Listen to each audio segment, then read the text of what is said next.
दोस्तों नमस्कार, शांति क्लासेज के यूट्यूब चैनल पे आपका स्वागत है। आज हम लोग भारतीय इतिहास का कुछ महत्वपूर्ण प्रश्न लेकर के आए हैं, जिसमें आपको 20 प्रश्न हैं, लेकिन वो कहने के लिए 20 प्रश्न हैं। ये आपको यहाँ से 100 से ज़्यादा क्वेश्चन बनेंगे। तो आज हम लोग ये क्वेश्चन देखेंगे कि एक प्रश्न में कितने क्वेश्चन बन रहे हैं। तो ये सेशन जो है ये आपका है, इसे आप जरूर लाइक, सब्सक्राइब और शेयर जरूर कीजिएगा, ताकि इससे जो है बहुत सारे लोगों को भला हो सकता है। तो इसके लिए आप जरूर इसे लाइक, सब्सक्राइब और शेयर कीजिएगा। तो आज का सेशन हम लोग स्टार्ट करते हैं कि आज का हम लोग का जो महत्वपूर्ण प्रश्न है उसमें कौन कौन सा प्रश्न है। तो वो प्रश्न हम लोग देखते हैं। सबसे पहले आज का क्वेश्चन हम लोग का है कि 1878 ईस्वी यानी कि 1878 ईस्वी में वर्नाकुलर प्रेस एक्ट किसने रद्द किया था। तो अब ये आपको जानना होगा कि ये सबसे पहले वर्नाकुलर प्रेस एक्ट है क्या, ये लाया कौन था, इसे समाप्त कौन किया था। तो इससे पहले एक यहाँ पे ये नाम है, ये किसका नाम है, तो ये 4 नाम है। एक कौन है, तो लॉर्ड रिपन है। अब ये कौन है पहले इसके बारे में आपको जानना होगा। तो ये जो है ये वायसराय है। अब अगर वायसराय का बात कीजिएगा तो इसमें सबसे पहले आएगा कि गवर्नर, यानी कि बंगाल का प्रथम गवर्नर कौन था। तो बंगाल का प्रथम गवर्नर का बात किया जाए तो ये आपको रॉबर्ट क्लाइव या लॉर्ड क्लाइव हो जाएगा। फिर कहेगा कि बंगाल का अंतिम गवर्नर कौन था, तो आपको वारेन हेस्टिंग्स हो जाएंगे। फिर कहेगा कि बंगाल का प्रथम गवर्नर जनरल कौन था, तो ये आपको वारेन हेस्टिंग्स हो जाएंगे। फिर कहेगा कि बंगाल का अंतिम गवर्नर जनरल कौन था, तो ये आपको बंगाल का अंतिम governor general Lord William Bentinck हो जाएंगे।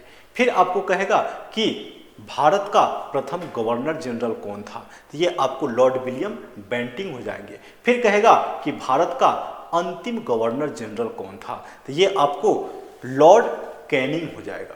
फिर कहेगा कि भारत का प्रथम वायसराय कौन था, तो वो आपको लॉर्ड कैनिंग हो जाएगा। तो ये जो भी हैं ये सारे वायसराय हैं। तो इसमें आपको इनका कार्यकाल जानना होगा कि किनका कार्यकाल कितना है। तो ये जो है लॉर्ड रिपन है, यानी कि लॉर्ड रिपन के बारे में कहिएगा तो इनका कार्यकाल आपको 1880 से लेकर के 1884 है। लॉर्ड इनका कितना 1880 से 1884 हो गया। किनका, तो लॉर्ड रिपन का। इसके बाद कहेगा कि लॉर्ड लीटन का। तो लॉर्ड लीटन का जो समय है ये भी आपको काफी महत्वपूर्ण है। इनका जो है 1876 से लेकर के 1880 हो गया। इसके बाद लॉर्ड कर्जन। लॉर्ड कर्जन जो है ये आपको 1899 से लेकर के 1905 हो गया। ये इनका कार्यकाल अभी हम लिख रहे हैं। फिर आया लॉर्ड मिंटो, तो ये आपको 1905 से लेकर के 1910 तक इनका कार्यकाल हो गया। अब इसमें क्वेश्चन कहेगा कि रिपन के समय में क्या हुआ था, लीटन के समय में क्या हुआ था, कर्जन के समय में क्या हुआ था, मिंटो के समय में क्या हुआ था। तो ये फिर अलग अलग क्वेश्चन है। क्वेश्चन मेरा कहाँ है, वर्नाकुलर प्रेस एक्ट। तो अब उससे ये सारा जुड़ा हुआ है, इसलिए इतना डिटेल में हम लोग जा रहे हैं। सबसे पहले तो लॉर्ड रिपन के बारे में हम लोग जानते हैं। लॉर्ड रिपन के समय में जो है वर्नाकुलर प्रेस एक्ट को समाप्त कर दिया गया था। ये कब, तो 1882 ईस्वी में। कब किया गया था, 1882 ईस्वी में। इसके बाद में अब जो है लॉर्ड रिपन के समय में ही भारत में पहली बार जनगणना, नियमित जनगणना हुई थी। वो कब, तो 1881 ईस्वी में। दोस्तों इसे जरूर आप शेयर कीजिएगा, ताकि ये क्वेश्चन आपको जरूर देखने को मिलेगा। ये सेशन जो है आपको VVI सेशन है, तो इसलिए आप ये सेशन पूरा देखिएगा। इसके बाद में आपको आया 1882 क्या, तो वर्नाकुलर प्रेस एक्ट को रद्द कर दिया गया था। किसके शासनकाल में, तो लॉर्ड रिपन के समय में। फिर जो है 1881 में क्या हुआ था, तो भारत में नियमित जनगणना जो है किसके समय में हुआ था, तो लॉर्ड रिपन के समय में हुआ था। इसके बाद में आपको लॉर्ड लीटन है। लॉर्ड लीटन जो है क्या किया था, 1878 ईस्वी में वर्नाकुलर प्रेस एक्ट जो है लाया था। वर्नाकुलर प्रेस एक्ट कौन लाया था, तो वो आपको 1878 ईस्वी में लॉर्ड लीटन के द्वारा लाया गया था। यानी कि प्रेस पर प्रतिबंध लगा दिया गया था। किसके द्वारा, तो लॉर्ड लीटन के द्वारा जो है 1878 ईस्वी में प्रेस पर प्रतिबंध लगा दिया गया था। 1878 ईस्वी में ही एक और काम किया गया था लीटन के द्वारा, वो क्या था, तो वो आपको आर्म्स एक्ट लाया गया था। किसके द्वारा, तो लीटन के द्वारा। लीटन का 3 महत्वपूर्ण काम है। एक आपको याद रखना होगा कि 1878 ईस्वी में उसने क्या किया था, तो वर्नाकुलर प्रेस एक्ट लाया था, जिसके तहत प्रेस पर प्रतिबंध लगा दिया गया था, मीडिया पर प्रतिबंध लगा दिया गया। दूसरा था कि लॉर्ड लीटन जो है क्या किया था, तो आर्म्स एक्ट लेकर के आया था। तीसरा कि सिविल सेवा में जो आयु था 21 वर्ष, उसको घटा करके वो 19 वर्ष कर दिया था। इसके बाद अब लीटन का काम समाप्त है। फिर अब इसके बाद में रिपन आता है, तो ये सारे चीज को बहाल कर देता है। 1882 में क्या किया, ये वर्नाकुलर प्रेस एक्ट को समाप्त कर दिया। जो लीटन लेकर के आया था उसको ये समाप्त कर देता है। इसी के शासनकाल में 1881 ईस्वी में क्या हुआ था, तो भारत में पहली बार जनगणना हुआ था। ये क्या किया था, सिविल सेवा में जो आयु घटाया गया था फिर से उसको वो बढ़ा दिया। तो ये आपको लॉर्ड लीटन और लॉर्ड रिपन का कार्यकाल अभी हम लोग देखें और ये क्या क्या किया ये देखें। फिर इसके बाद में लॉर्ड कर्जन, तो लॉर्ड कर्जन जो है बंगाल विभाजन के लिए जाना जाता है। लॉर्ड कर्जन के द्वारा 1905 ईस्वी में क्या किया गया था, बंगाल विभाजन की घोषणा की गई थी। इसलिए जो है आपको लॉर्ड कर्जन काफी महत्वपूर्ण वायसराय में जाना जाता है। अब आया लॉर्ड मिंटो, तो लॉर्ड मिंटो जो है इनका क्या है, तो इन्हीं के शासनकाल में 1906 ईस्वी में ढाका में मुस्लिम लीग की स्थापना की गई थी। किसके द्वारा, तो आगा खां एवं सलीमुल्लाह खां के द्वारा। ये भी क्वेश्चन आपको पूछता है। इन्हीं के शासनकाल में कांग्रेस का सूरत अधिवेशन हुआ था, जिसमें क्या हुआ था, कांग्रेस 2 भागों में बट गया था। यानी कि कहां कहां, तो गरम दल और नरम दल में। इसके बाद में इन्हीं के शासनकाल में 1909 ईस्वी में एक क्या आया था, तो मार्ले मिंटो सुधार आया था, जिसके तहत मुसलमानों के लिए पृथक निर्वाचन क्षेत्र की व्यवस्था की गई थी। तो इनके द्वारा भी बहुत महत्वपूर्ण काम इनके शासनकाल में किए गए हैं। तो ये आपको ये सेशन अगर आपको अच्छा लग रहा है तो इसे लाइक, सब्सक्राइब और शेयर जरूर कीजिएगा, ताकि अब फिर इससे हमको भी मोटिवेशन मिलता है। कमेंट्स में आप जरूर लिखिएगा कि आपको ये सेशन कैसा लगा। इसके बाद में जो है अब हम लोग चलते हैं नेक्स्ट क्वेश्चन की ओर। इसमें 12-15 क्वेश्चन हम लोग देख लिए। अब हम लोग नेक्स्ट क्वेश्चन की ओर चलते हैं। तो नेक्स्ट क्वेश्चन हम लोगों का क्या है वो देखते हैं। तो नेक्स्ट क्वेश्चन आ गया हम लोग का कि भारतीय राष्ट्रीय कांग्रेस का प्रथम अधिवेशन कहाँ हुआ था। तो दोस्तों अगर भारतीय राष्ट्रीय कांग्रेस का बात किया जाए तो भारतीय राष्ट्रीय कांग्रेस की स्थापना 28 दिसंबर 1885 ईस्वी को कहाँ हुआ था, तो बंबई में हुआ था। ये क्या हुआ, तो 28 दिसंबर 1885 ईस्वी को भारतीय राष्ट्रीय कांग्रेस की स्थापना कहाँ पे हुआ था, तो ये बंबई में हुआ था। अब यहाँ कह रहा है कि भारतीय राष्ट्रीय कांग्रेस का प्रथम अधिवेशन कहाँ हुआ था, तो ये कहाँ हुआ था, मुंबई कहिए या बंबई कहिए, प्रथम अधिवेशन कहिए या स्थापना कहिए, बात एक ही है। लेकिन इसके अलावा भी इससे बहुत सारे क्वेश्चन पूछे जाते हैं। वो क्वेश्चन क्या हो सकते हैं, तो ये कहेगा कि प्रथम अधिवेशन के अध्यक्ष कौन थे। तो प्रथम अधिवेशन के अध्यक्ष जो थे वो WC बनर्जी थे। उनका पूरा नाम क्या था, तो विमेश चंद्र बनर्जी था। फिर उसके बाद कह सकता है कि आपको भारतीय राष्ट्रीय कांग्रेस की स्थापना किसके नेतृत्व में हुआ था, तो ये A.O. ह्यूम के नेतृत्व में हुआ था। ठीक है। इसके बाद कहेगा कि भारतीय राष्ट्रीय कांग्रेस के प्रथम अधिवेशन में कितने सदस्य भाग लिए थे, तो इसमें आपको 72 प्रतिनिधियों ने भाग लिया था। यहां एक नाम है पुणे। पुणे जो है क्या है, ये अधिवेशन पहले पूना में प्रस्तावित था, लेकिन वहां क्या हुआ था, प्लेग बीमारी तेजी से फैल गया था, जिसके कारण क्या हुआ था, ये अधिवेशन जो है पुणे से स्थानांतरित करके कहां लाया गया, बंबई लाया गया, जो कि मद्रास हो गया, या मद्रास तो आपको साउथ हो गया। उस समय 3 प्रेसिडेंसी थी। कौन कौन प्रेसिडेंसी थी, तो 022, 033 और 044। तो ये जो है 022 कौन सा हो गया, बंबई प्रेसिडेंसी हो गया। 033 क्या हो गया, कलकत्ता प्रेसिडेंसी हो गया। 044 क्या हो गया, ये मद्रास प्रेसिडेंसी हो गया। तो पहला अधिवेशन जो है वो कहां हो रहा है, 022 यानी कि मुंबई में हो रहा है। दूसरा अधिवेशन जो है वो 033 यानी कि कलकत्ता में हो रहा है। और तीसरा अधिवेशन जो है वो 044, इसमें ऑप्शन नहीं है, वो मद्रास में हो रहा है। तो ये हम लोग अधिवेशन देखिए। एक और यहाँ लाहौर है, तो लाहौर में भी एक अधिवेशन होता है 1929। ये काफी वीवीआई है। ये क्या है, तो लाहौर अधिवेशन है। इसमें क्या हुआ था, तो पंडित जवाहरलाल नेहरू ने इसकी अध्यक्षता की थी, और इसमें क्या किया गया था कि पूर्ण स्वराज की मांग की गई थी। किनके द्वारा, तो जवाहरलाल नेहरू के द्वारा। अब स्वराज की बात आई तो स्वराज से 3 क्वेश्चन पूछे जाते हैं।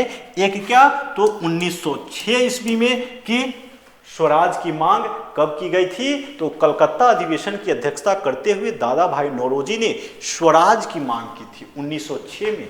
एक आता है 1923 ईस्वी में। 1923 में क्या है, तो ये आपको स्वराज पार्टी की स्थापना मोतीलाल नेहरू और चित्तरंजन दास के द्वारा किया गया था। और 1929 में क्या हुआ था, पूर्ण स्वराज की मांग किनके द्वारा किया गया था, पंडित जवाहरलाल नेहरू के द्वारा, जो कि लाहौर अधिवेशन था।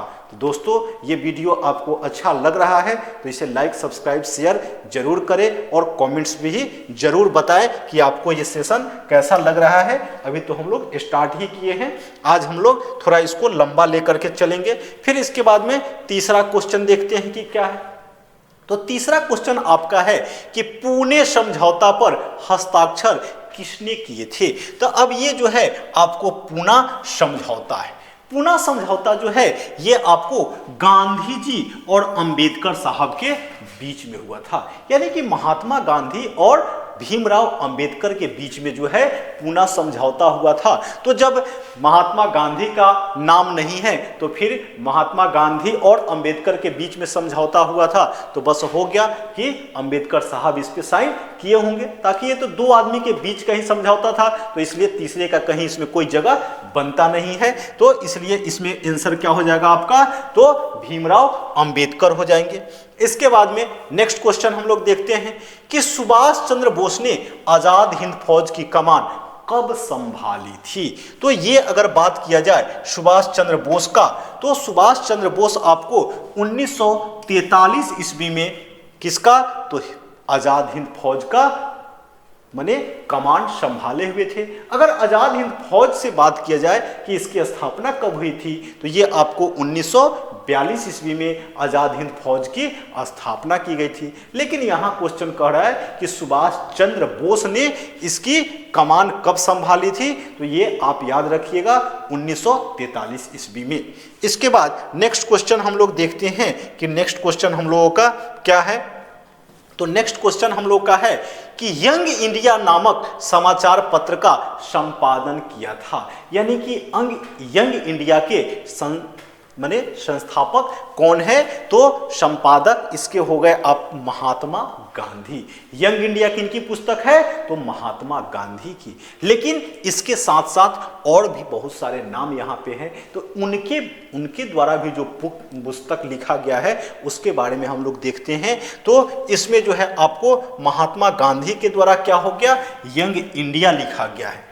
क्या है, महात्मा गांधी के द्वारा यंग इंडिया लिखा गया है। फिर आपको कहेगा कि जवाहरलाल नेहरू की पुस्तक का नाम क्या है, तो ये डिस्कवरी ऑफ इंडिया।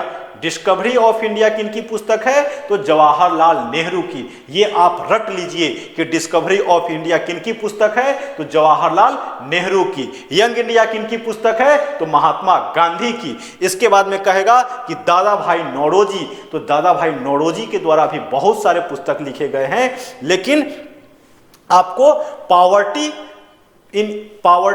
ऑफ एक है उनका, ये पुस्तक जो है काफी महत्वपूर्ण है उनका। इसके बाद में मौलाना आजाद, तो मौलाना आजाद के द्वारा जो है अल हिलाल लिखा गया है। ठीक है, तो ये आप हम लोग देख रहे हैं कि किसके द्वारा कौन सा पुस्तक है। तो एक दादा भाई नौरोजी द्वारा जो लिखा गया है poverty in un British rule in India है।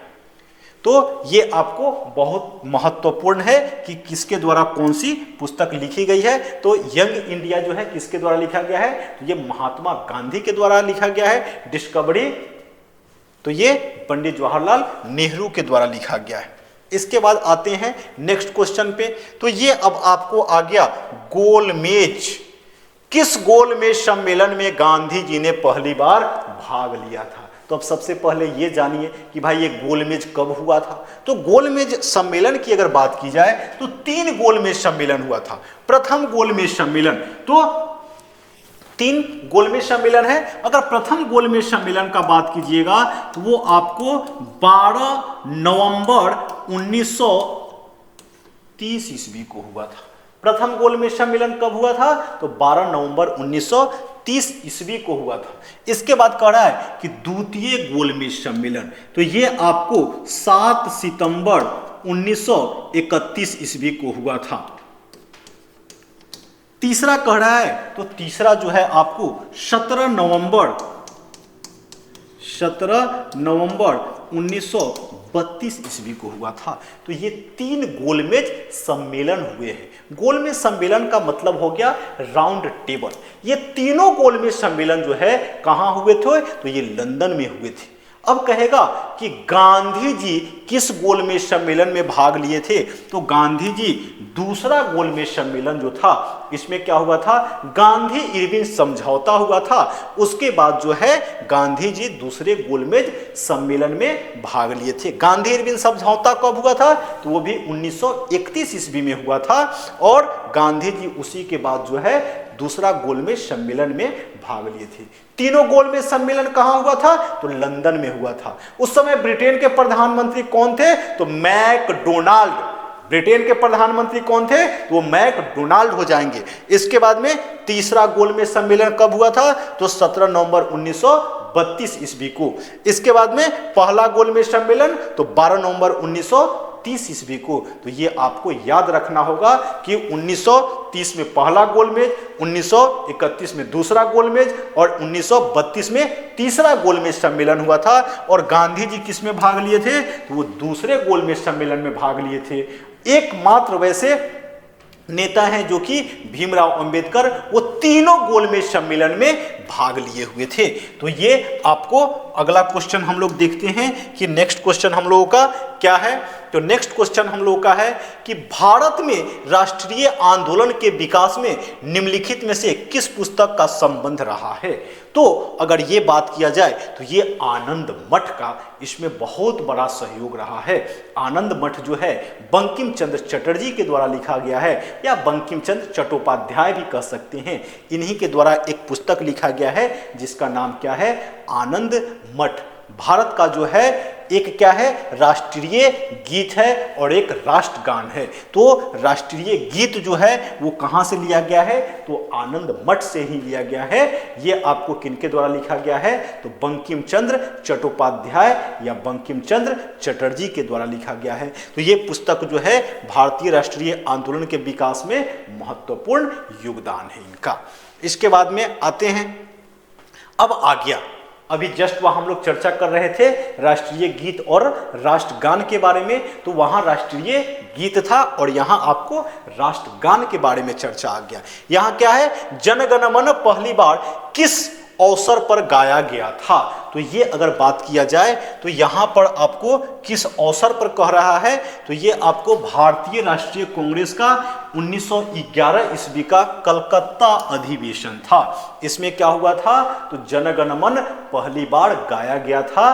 और ये जो है किनके द्वारा लिखा गया है, तो ये आपको रविंद्रनाथ टैगोर के द्वारा लिखा गया है। और रविंद्रनाथ टैगोर जो है भारत के एक महान दार्शनिक में से एक हैं। उनके द्वारा लिखा गया दो देश का अभी राष्ट्रगान है। भारत का राष्ट्रगान जो है जनगण मन इन्हीं के द्वारा लिखा गया है, और बांग्लादेश का जो राष्ट्रगान है वो भी इन्हीं के द्वारा लिखा गया है, अमार सोनार बांग्ला। तो एक मने दार्शनिक ऐसे हैं जो कि दो देश का राष्ट्रगान उनके द्वारा लिखा गया है और दो देश का राष्ट्रगान है। अगर यहाँ पर बात किया जाए कि भारतीय राष्ट्रीय कांग्रेस का अधिवेशन 1896, तो 1896 ईस्वी में भी क्या हुआ था कि भारतीय राष्ट्रीय कांग्रेस का एक अधिवेशन हुआ था, जिसमें आपको राष्ट्रीय गीत जो है वो गाया गया था। 1905 ईस्वी का अधिवेशन, तो ये आपको बनारस का अधिवेशन हो जाएगा। 1919 का अधिवेशन, तो ये आपको अमृतसर अधिवेशन हो जाएगा। इस तरह से ये सब अधिवेशन है, लेकिन ये जो है आपको 1911 ईस्वी का अधिवेशन याद रखना होगा कि 1911 ईस्वी का कहाँ का अधिवेशन था, तो ये कलकत्ता का अधिवेशन था। इसमें क्या हुआ था, तो भारत का जो राष्ट्रगान है जनगण मन, ये पहली बार कांग्रेस के अधिवेशन में गाया गया था। दोस्तों, अगर ये सेशन आपको अच्छा लग रहा है तो इसे लाइक, सब्सक्राइब और शेयर जरूर कीजिएगा। इसके बाद में नेक्स्ट क्वेश्चन हम लोग देखते हैं। नेक्स्ट क्वेश्चन हम लोग का क्या है कि आपको भारतीय इतिहास में 6 अप्रैल 1930 की तिथि जानी जाती है। तो भारतीय इतिहास में अगर 6 अप्रैल का बात किया जाए तो अब इसके इतिहास में पहले जाना होगा, ताकि हम लोग इतिहास पढ़ रहे हैं तो इतिहास में हर चीज के लिए जाना होगा। तो अब इसका इतिहास क्या है, तो इसका इतिहास है आपको कि 12 मार्च, कितना तारीख है, तो ये 12 मार्च 1930 ईस्वी, ये गांधी जी से जुड़ा हुआ है। अब गांधी जी के बारे में हम लोग बहुत कुछ, इतना नाम गांधी जी सुने हैं, तो गांधी जी के बारे में भी थोड़ा जान लीजिए कि गांधी जी का जन्म 2 अक्टूबर 1869 ईस्वी में काठियावाड़ में हुआ था। उनके पिता का नाम मोहनदास करमचंद्र इनका बचपन का नाम था, और इनके पिता का नाम जो है क्या था, करमचंद्र गांधी था। ठीक है, तो ये गांधी जी के द्वारा एक साबरमती आश्रम से जो है क्या किया गया था, तो दांडी यात्रा प्रारंभ किया गया था, जो कि कहां तक, दांडी तक गया हुआ था। तो ये जो है 12 मार्च 1930 ईस्वी को प्रारंभ करते हैं, कहां से, तो वो साबरमती आश्रम से। और वो पहुंचते कितने तारीख को है, तो 24 दिन बाद 6 अप्रैल 1930 ईस्वी को वो कहां पहुंचते हैं, दांडी पहुंचते हैं, और वहां नमक बना करके उसको क्या करते हैं, सत्याग्रह स्टार्ट करते हैं। तो ये क्या है, दांडी यात्रा है। और 1930 ईस्वी में सविनय अवज्ञा आंदोलन भी गांधी जी के द्वारा प्रारंभ किया जाता है। अगर बात कीजिएगा तो दांडी यात्रा में टोटल कितने लोग शामिल थे, तो टोटल जो है 79 लोग इसमें शामिल थे। कितने दूर की यात्रा थी, तो ये आपको 240 किलोमीटर की यात्रा थी। अब अगर मील में कहिएगा तो 200 मील की यात्रा थी। कितने मील, तो 200 मील। ये भी आपको क्वेश्चन पूछता है कि कितने मील, तो 200 मील। कितने किलोमीटर, तो 240 किलोमीटर। कितने व्यक्ति माने उस दांडी यात्रा में थे, तो 79। दांडी यात्रा स्टार्ट कब हुआ था, तो 12 मार्च 1930 ईस्वी को। ये आपको 6 अप्रैल को कहां पहुंचे थे, तो दांडी पहुंचे थे। यानी कि 12 मार्च को साबरमती से निकले थे और 6 अप्रैल को दांडी पहुंचे हुए थे। तो ये आपको बहुत इंपॉर्टेंट सेक्शन है। इसको जो है आप अभी फिर अगला नेक्स्ट क्वेश्चन हम लोग देखते हैं कि क्या है। नेक्स्ट क्वेश्चन आपको आ रहा है कि बक्सर की लड़ाई में अंग्रेजों के खिलाफ किन भारतीय शासकों ने हिस्सा लिया। यानी कि भारत में बक्सर जो है, एक बिहार में एक बक्सर जिला है, वहां पे क्या हुआ था, तो बक्सर में आपको युद्ध हुआ था जो कि अभी आगे आएगा। ये युद्ध जो है आपको 1764 ईस्वी में हुआ था। कब हुआ था? तो ये 1764 ईस्वी में हुआ था। अब यहाँ पर जो है ये 1764 में कहाँ का युद्ध हुआ था? तो ये बक्सर का युद्ध हुआ था। अब एक पलासी का युद्ध भी कहेगा तो वो आपको 1757 ईस्वी में हुआ था। अब ये बक्सर के युद्ध में जो है भारत की तरफ से कौन कौन भाग लिए थे और इंग्लैंड का जो है सैनिक नेतृत्व कौन कर रहा था? तो अगर अंग्रेज का सैनिक नेतृत्व का बात कीजिएगा तो वो सर हेक्टर मुनरो कर रहे थे, जबकि भारत का अगर कीजिएगा तो ये आपको शाह आलम हो गए, उसके बाद में सुजाऊ दौला हो गए और मीर कासिम हो गए। ये शाह आलम द्वितीय जो है ये कौन है? मुगल सम्राट है। ये आपको सुजाऊ दौला जो हो गए ये क्या हो गए? अवध के नवाब हैं। और ये मीर कासिम जो है ये बंगाल के नवाब हैं। तो ये तीनों की संयुक्त सेना, और उधर क्या थी? तो अंग्रेज थी। तो लेकिन ये तीनों की संयुक्त सेना जो है इसमें पराजित हो जाती है। किसमें? तो 1764 ईस्वी का बक्सर युद्ध में। लेकिन ये कौन कौन शामिल है ये आपको याद रखना होगा। तो शाह आलम द्वितीय जो कि कौन थे? मुगल सम्राट थे। सुजाऊ दौला जो कि कहाँ के थे? तो ये अवध के नवाब थे। और मीर कासिम ये कहाँ के थे? तो ये बंगाल के नवाब थे। तो ये तीनों मिलकर के जो है क्या किए थे कि संयुक्त सेना इनकी लड़ी थी। और बंगाल का जो ये मीर कासिम है, सुजाऊ दौला है और शाह आलम है, इस तीनों की संयुक्त सेना और उधर अंग्रेज की सेना के बीच में युद्ध हुआ था। अंग्रेज की सेना का नेतृत्व कौन कर रहे थे? तो सर हेक्टर मुनरो कर रहे थे। ठीक है, ये भी क्वेश्चन पूछता है कि बक्सर के युद्ध में जो है अंग्रेज का सेनापति कौन था? तो सर हेक्टर मुनरो थे। ठीक है, इसके बाद में नेक्स्ट क्वेश्चन हम लोग देखते हैं। नेक्स्ट में है कि पंजाब केसरी की उपाधि किसको दी गई? तो ये आपको लाला लाजपत राय हैं जो कि पंजाब से आते हैं। और इनको जो है क्या हुआ था? तो साइमन कमीशन भारत जब आया हुआ था तो उसके बाद में माने देश में जो है क्या हुआ था? तो अलग अलग जगहों पर साइमन कमीशन वापस जाओ के नारे लगाए जा रहे थे। उसी में जो है इनको लाठी लग गया हुआ था, उसके बाद में इनकी मृत्यु हो गई थी। तो ये कौन है? तो ये आपको पंजाब केसरी के नाम से जाने जाते हैं। कौन? तो वो लाला लाजपत राय। नेक्स्ट क्वेश्चन हम लोग देखते हैं कि साइमन कमीशन भारत किस वर्ष आया था? अब यहां पर दो क्वेश्चन बनता है। एक क्वेश्चन क्या कि साइमन कमीशन का गठन कब हुआ था? तो साइमन कमीशन का गठन जो है आपको 1927 ईस्वी में हुआ था। लेकिन कहेगा कि साइमन कमीशन भारत कब आया था? तो साइमन कमीशन आपको 1928 ईस्वी में भारत आया था। तो ये आपको दो क्वेश्चन यहां से देखने को मिलेगा। और लाला लाजपत राय भी जो है इसी से जुड़े हुए हैं, ताकि 1928 में उनकी भी मृत्यु हो जाती है। वही साइमन कमीशन वापस जाओ के नारे जो है ये लोग लगा रहे हैं उसी। तो ये तीन क्वेश्चन जो है साइमन कमीशन से पूछा जाता है कि लाला लाजपत राय की मृत्यु कैसे हुई थी, साइमन कमीशन का गठन कब हुआ था? तो 1927 में। और साइमन कमीशन जो है भारत कब आया था? तो ये 1928 ईस्वी में। नेक्स्ट क्वेश्चन हम लोग देखते हैं। नेक्स्ट क्वेश्चन है कि बक्सर का युद्ध हुआ था। अभी जस्ट हम लोग पहले देखे हैं कि बक्सर का युद्ध कब हुआ था? तो 1764। लेकिन यहां आपको डेट वाइज है, तो डेट वाइज अगर है तो कब हुआ था? 22 अक्टूबर 1764 ईस्वी को बक्सर का युद्ध हुआ था। ये क्वेश्चन अभी हम लोग पीछे भी देखे हैं, लेकिन वहां किसके किसके बीच हुआ था वो था, और यहां डेट के साथ है। तो ये आपको डेट के साथ भी क्वेश्चन पूछा जाता है। अगर बीपीएससी का बात कीजिएगा तो वो आपको डेट के साथ ही पूछेगा। तो ये आप 22 अक्टूबर 1764 याद कर लीजिए कि बक्सर का युद्ध कब हुआ था? तो 22 अक्टूबर 1764 ईस्वी को हुआ था। नेक्स्ट क्वेश्चन हम लोग देखते हैं।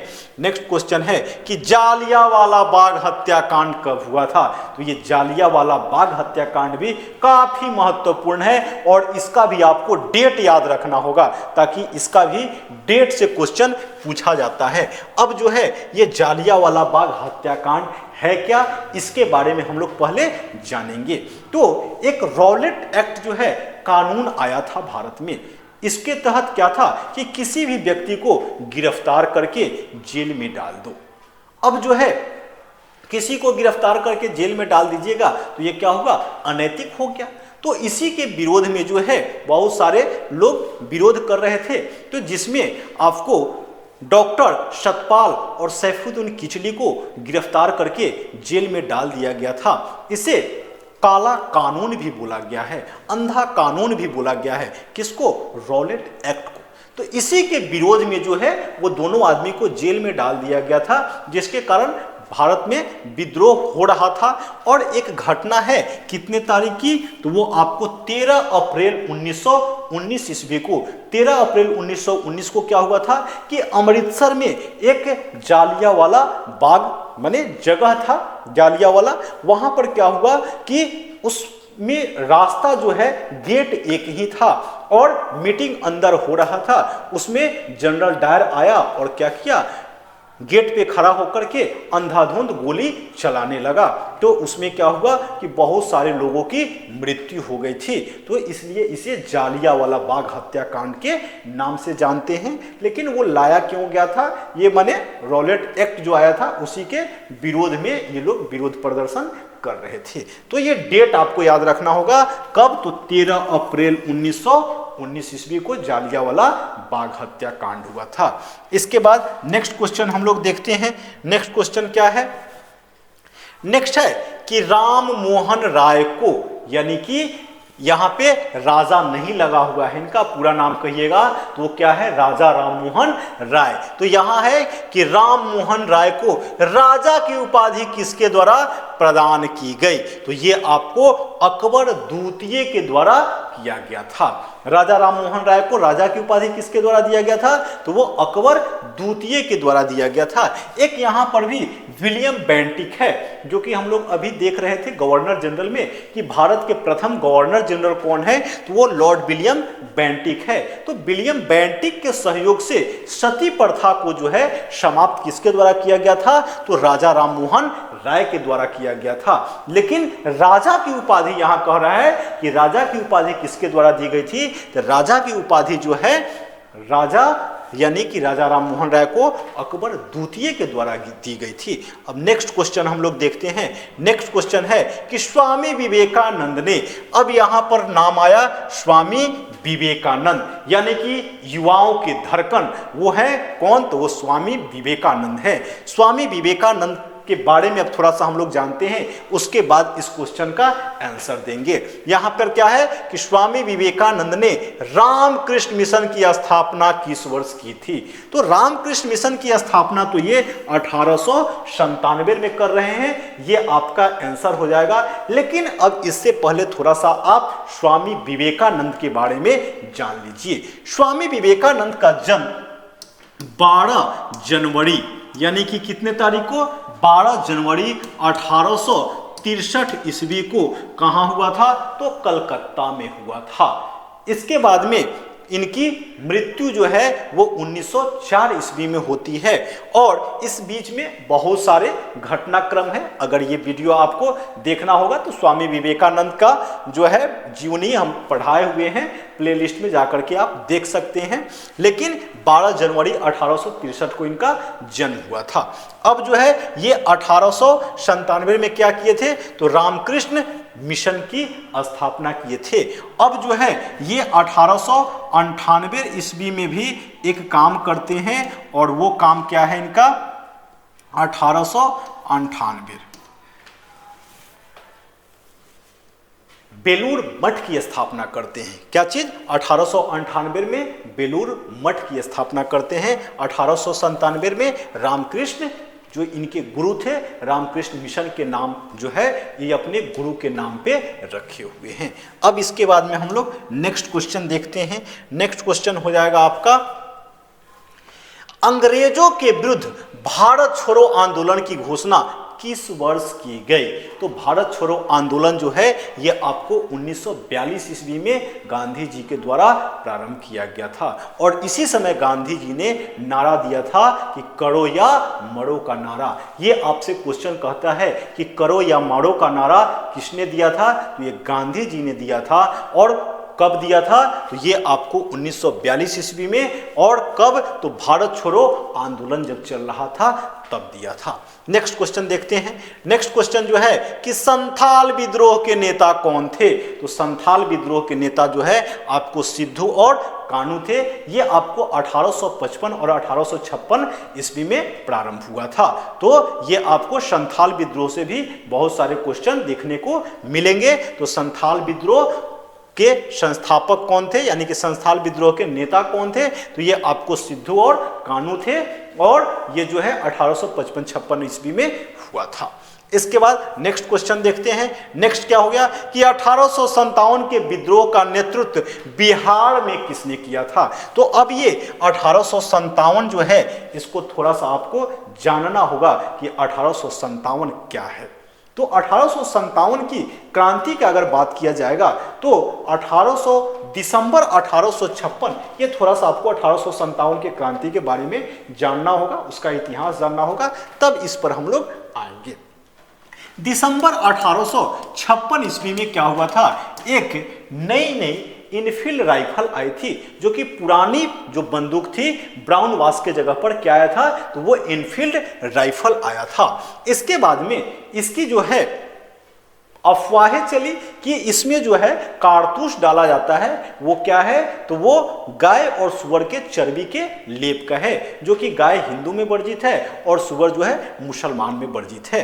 तो इसलिए जो है एक सैनिक जिनका नाम क्या है?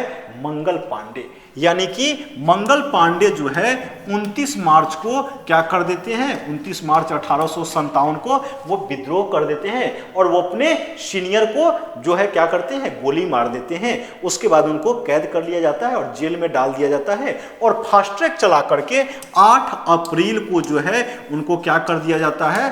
8 अप्रैल 1857 को उनको फांसी दे दिया जाता है। फिर इसके बाद में जो है 10 मई को, जब ये हम लोग 1857 की क्रांति पढ़ेंगे तो वो ज्यादा विस्तार से पढ़ेंगे, लेकिन 1857 की क्रांति में जो है बहुत सारे जगह पे हुआ था। तो ये आपको बिहार के बारे में कह रहा है। ये भी आपको क्वेश्चन बहुत बार बीपीएससी में भी पूछा गया है, ताकि हम लोग का आज का वीवीआई क्वेश्चन है, ठीक है। तो ये आपको क्वेश्चन बार बार पूछा जाता है कि 1857 के विद्रोह का नेतृत्व बिहार में किसने किया था? तो बिहार में जो है कौन किए थे? तो ये कुंवर सिंह किए थे। लेकिन यही अगर पटना कहेगा तो पटना में जो है पीर अली के द्वारा किया गया था, ठीक है। तो ये आपको बिहार अगर कह रहा है तो बाबू कुंवर सिंह के द्वारा किया गया था। ये कहाँ के थे? तो ये जगदीशपुर आरा के थे। अब इसके बाद में नेक्स्ट क्वेश्चन, यानी कि आज का हम लोग का अंतिम क्वेश्चन है, इसको देखते हैं क्या कह रहा है। तो इसने कह रहा है, किसने कहा था तुम मुझे खून दो मैं तुझे आजादी दूंगा? ये किसने कहा? ये किसी का नारा है कि तुम मुझे खून दो मैं तुझे आजादी दूंगा। तो ये आपको सुभाष चंद्र बोस का नारा है कि तुम मुझे खून दो मैं तुझे आजादी दूंगा। उसके बाद में सुभाष चंद्र बोस का ही नारा है कि दिल्ली चलो का नारा है। और भी 3-4 लोग हैं, इनका भी देख लेते हैं। तो महात्मा गांधी का अभी जस्ट हम लोग देखे हैं कि महात्मा गांधी का नारा क्या है? तो करो या मरो का नारा किनका है? तो वो महात्मा गांधी का है। हे राम किनका है? तो महात्मा गांधी का है। बाल गंगाधर तिलक, बहुत ही महत्वपूर्ण नारा है, इनके द्वारा दिया गया। स्वराज हमारा जन्मसिद्ध अधिकार है। क्या है? स्वराज हमारा जन्मसिद्ध अधिकार है। यह भी क्वेश्चन बहुत बार आपको पूछा गया है कि स्वराज हमारा जन्मसिद्ध अधिकार है, किनका नारा है? तो वो बाल गंगाधर तिलक का है। सुभाष चंद्र बोस का हो गया क्या कि तुम मुझे खून दो मैं तुझे आजादी दूंगा। इसके बाद में भगत सिंह, इनकलाब जिंदाबाद, ये किसका नारा है? तो ये आपको भगत सिंह का है। तो दोस्तों आज का वीडियो हम लोग देखे, इसमें आपको बहुत सारे क्वेश्चन देखने के लिए, तो ये 20 क्वेश्चन है, लेकिन इसमें 100 से ज्यादा क्वेश्चन पर हम लोग अभी बने एनालिसिस किए हैं। तो ये वीडियो आपको अच्छा लगा हो तो इसे लाइक, सब्सक्राइब, शेयर और कमेंट्स भी जरूर कीजिएगा कि आपको ये वीडियो कैसा लगा, ताकि आपके कमेंट्स से हमको लगता है कि नहीं ये वीडियो जो है आपके लिए मैंने है, आपके काम का है। तो आप कोई भी चीज़ का तैयारी कर रहे हैं उससे कोई मतलब नहीं है। आप इस वीडियो को जरूर देखें और लाइक, सब्सक्राइब, शेयर, कमेंट्स जरूर करें। तो आज का इतना ही, धन्यवाद।